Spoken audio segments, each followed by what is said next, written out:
Hola, joven amigo. Me llamo Mediador. Soy mitad humano y mitad espíritu y tengo una misión especial. Quiero contarte una historia de hace 2000 años, pero no una común y corriente. Mi tarea es hablarte de los tiempos en que alguien muy especial llegó a Urantia, que es como nosotros los mediadores llamamos a la Tierra. Es la historia de cómo el mundo entero, aunque no lo sabía, se estaba preparando para algo extraordinario.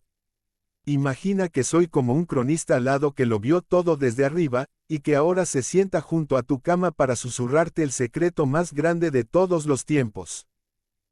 Aunque yo mismo lo vi todo, prefiero usar fuentes escritas humanas, porque ustedes los humanos ven el mundo de manera diferente. Así te será más fácil asimilar esta historia extraordinaria. Y comienza con un apóstol llamado Andrés. Él era uno de los amigos más cercanos de Jesús, pero atención. No quería escribir sus recuerdos.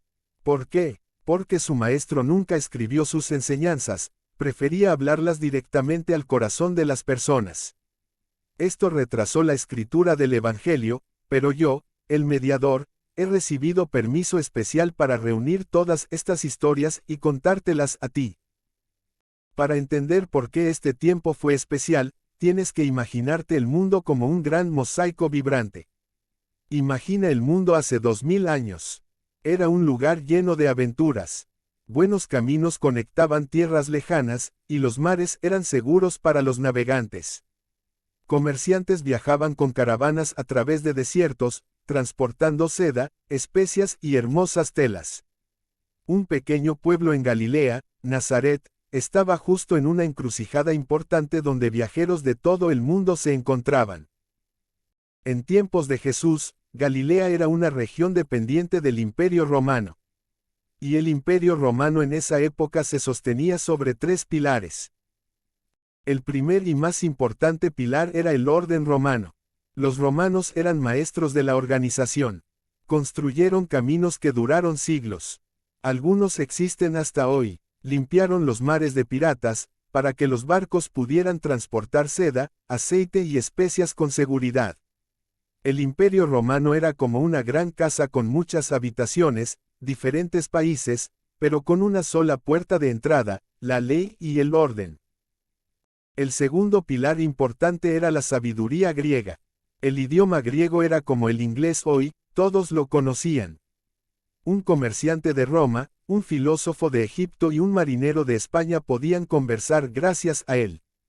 Los griegos también le dieron al mundo algo hermoso, el amor a la sabiduría, al arte y a la belleza. Sus filósofos hacían las grandes preguntas: ¿de dónde venimos? ¿Cómo vivir bien? El tercer pilar, esencial para difundir las enseñanzas de Jesús en el imperio, era la fe judía. Los judíos eran como granos de arena esparcidos por el mundo, viviendo en muchos países. En cada ciudad importante había una sinagoga, lugar de oración y estudio, pero sus corazones siempre anhelaban Jerusalén, donde estaba su magnífico templo. Cada año, millones de ellos llegaban allí para las fiestas, formando una multitud colorida que hablaba diferentes idiomas. Los judíos tenían una fe extraordinaria en un solo Dios y esperaban al Mesías, el prometido, que traería paz al mundo. En cada comunidad judía había una sinagoga. Curiosamente, también iban allí no judíos, llamados temerosos de Dios. Fue entre estos corazones abiertos donde la historia de los discípulos de Jesús sobre Dios, el Padre de todas las personas y la hermandad de los hombres, encontró su primer punto de partida. Imagina que viajas con una caravana de camellos. Transporta seda de China a Roma. Tu camino pasa por el pequeño pueblo de Nazaret en Galilea. Sí, justo ahí, donde Jesús creció. Galilea está hoy dentro del Estado de Israel, y antes dentro del Estado de Palestina. Palestina en tiempos de Jesús era como una gran estación de tren del mundo antiguo. Allí se encontraban caravanas de Persia trayendo alfombras, barcos de Egipto con papiro y grano, comerciantes de Roma con monedas y vino, filósofos de Grecia con nuevas ideas. Los judíos, aunque pocos en número, vivían precisamente en este lugar estratégico, como alguien que tiene su casa en la encrucijada más importante de la ciudad. Y fue en este lugar donde nació Jesús. Era el lugar ideal desde donde nuevas ideas podían difundirse por todo el mundo. Como un virus positivo. El mundo en tiempos de Jesús tenía 5 pisos, como un gran edificio de apartamentos. En el 5.º piso estaba el ático de lujo. Allí vivía la aristocracia, reyes y gobernantes ricos. Eran pocos, pero poderosos en su capacidad de influir en el destino del imperio. Un poco más abajo, en el 4.º piso, vivían los hombres de negocios, comerciantes, banqueros, dueños de barcos. Tenían dinero, viajaban y conocían el mundo. En el 3.er piso vivía la clase media, artesanos, tenderos, médicos, funcionarios. La clase media no era muy numerosa, pero eran personas sabias y trabajadoras. Muchos de ellos después aceptaron las enseñanzas de Jesús. Debajo de ellos, en el 2.º piso, vivían los libres pero pobres, personas que no tenían tierra ni oficio. Estas personas competían por trabajo con los esclavos. En el piso más bajo vivían los esclavos. Como resultado de las conquistas en el Imperio Romano, constituían la mitad de la población. Pero atención, algunos esclavos eran extraordinariamente talentosos. Podían ganar su libertad y luego incluso llegar a ser funcionarios o comerciantes. Así era la sociedad del Imperio Romano. Este estado era solo aparentemente magnífico. Los judíos eran un pueblo muy religioso, mientras que la mayoría de los filósofos estaban entre los griegos. Había varias escuelas principales de filosofía griega. Enseñaban donde podían. En plazas y mercados, por ejemplo, te encontrabas con diversos maestros pintorescos. Los estoicos decían, sé valiente. Dentro de ti hay una chispa de divinidad. Vive en armonía con la naturaleza. Eran serios y sabios, pero su filosofía era como una estatua hermosa pero fría, le faltaba la calidez del corazón. Los cínicos vestían capas simples, a menudo dormían al aire libre. Gritaban en los mercados, no necesitas riqueza. Puedes ser libre ahora mismo. Eran como revolucionarios espirituales. Los epicúreos buscaban la felicidad en los placeres simples, en la amistad, la buena conversación, la tranquilidad del espíritu. Decían, no temas a los dioses. Vive sabiamente. Los escépticos dudaban de todo, pero pocos les escuchaban. Sin embargo, un filósofo se destacaba entre la multitud de sus colegas. Vivía en Alejandría, Egipto, era un judío sabio llamado Filón. Era como un puente entre mundos, entendía la filosofía griega y la fe judía. Intentó unirlas, mostrando que la sabiduría de los griegos y la revelación de los judíos hablaban del mismo Dios, solo que con diferentes palabras. Filón preparó el terreno para Pablo, quien después proclamaría las enseñanzas de Jesús tanto a judíos como a griegos y romanos. Gracias a pensadores como él, la nueva fe pudo hablar al mundo entero. Y la gente común, a menudo buscaban consuelo en misteriosos cultos mistéricos. Eran religiones llenas de ceremonias espectaculares, por ejemplo, iniciaciones en cuevas, muertes y renacimientos simbólicos.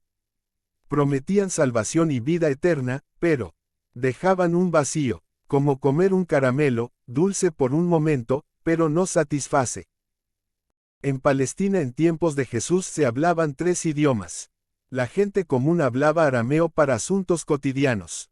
En el templo se oraba en hebreo. La aristocracia, los hombres de negocios y los filósofos hablaban griego. La Biblia judía fue traducida del hebreo al griego en Alejandría. Eso fue un gran avance. De repente, los griegos podían leer sobre Abraham, Moisés y los profetas en su propio idioma. Y los judíos esparcidos por el mundo tenían sus escrituras sagradas en hebreo. Desde entonces, los judíos aprendían filosofía griega, y los griegos y todos los demás habitantes del imperio podían finalmente conocer la religión judía. La filosofía de los griegos y la religión de los judíos comenzaron a fusionarse. Los judíos, además de su religión única, tenían 3 grandes convicciones nacionales que, fueran verdaderas o falsas, moldeaban su pensamiento.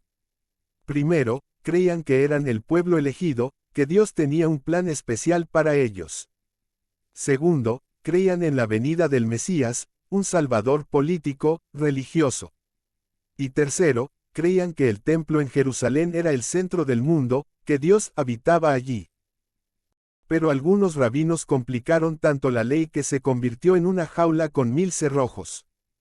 Jesús después diría, el sábado fue hecho para el hombre, no el hombre para el sábado, queriendo liberar a las personas de esa jaula. Puedes comparar el sábado con un día libre de trabajo, pero con una cantidad absurda de prohibiciones. Y así, mi joven amigo, el mundo estaba preparado como nunca antes y nunca después. El idioma griego unía naciones. Los caminos romanos permitían viajar.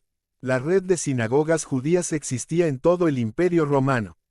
El hambre espiritual de personas que anhelaban algo más que filosofía y cultos misteriosos era como un vacío esperando ser llenado. Los judíos esperaban al Mesías, y el resto del mundo necesitaba esperanza. Puedes compararlo con preparar un jardín. La tierra fue labrada por la paz romana, la semilla en forma de la fe judía en un solo Dios estaba lista, la lluvia en forma del idioma griego humedeció el suelo, y el sol en forma del anhelo humano por Dios lo calentó. Solo faltaba un paso, bastaba con sembrar la semilla en la tierra así preparada para obtener una cosecha abundante. Esta cosecha serían las almas humanas iluminadas. ¿Cómo sé esta historia? Te preguntas cómo sé todas estas cosas. Me baso en 5 relatos principales. El apóstol Andrés hizo registros de la vida de Jesús, que escritores posteriores usaron pero que se perdieron mientras tanto. El apóstol Marcos escribió los recuerdos del apóstol Pedro, una historia simple sobre Jesús como pastor entre la gente. El apóstol Mateo, o más bien su discípulo, escribió para sus amigos judíos, los primeros cristianos, mostrando cómo Jesús cumplía las antiguas profecías. Lucas, un médico y amigo de Pablo, recopiló relatos de testigos oculares como un detective. El apóstol Juan contó principalmente lo que sucedió en Judea, centrándose en el significado más profundo de los eventos.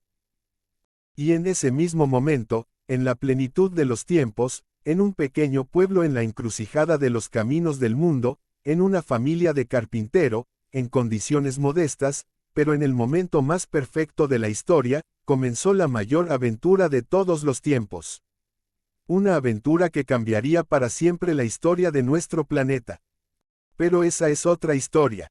La historia del niño que llora en un establo de Belén. Del muchacho que asombra a los sabios en el templo. Del joven que trabaja en un taller de carpintería. Y del maestro que diría, amaos los unos a los otros. Pero recuerda, antes de que sonaran sus primeras palabras, el mundo entero, aunque sin saberlo, le estaba preparando el camino. Cada comerciante en la ruta de las caravanas, cada filósofo en el ágora ateniense, cada soldado en el camino romano, cada rabino en la sinagoga, todos, a su manera, estaban preparando el escenario para el mayor espectáculo de amor que el mundo haya visto jamás. Y finalmente, un acertijo para ti. Si hubieras vivido en aquellos tiempos, ¿quién habría sido? Un comerciante que viaja a Nazaret. Un marinero que navega por el mar. Un filósofo griego que busca la verdad. Un niño judío que espera al Mesías. O tal vez, simplemente un niño escuchando una historia nueva e interesante sobre el Maestro Divino que se hizo hombre. Piensa en ello, y yo, el mediador, volveré algún día para contarte el resto. El mediador de la Hermandad Unida de Historias. Por siempre tu guía a través de los misterios del tiempo y amigo de todos los jóvenes exploradores de secretos espirituales.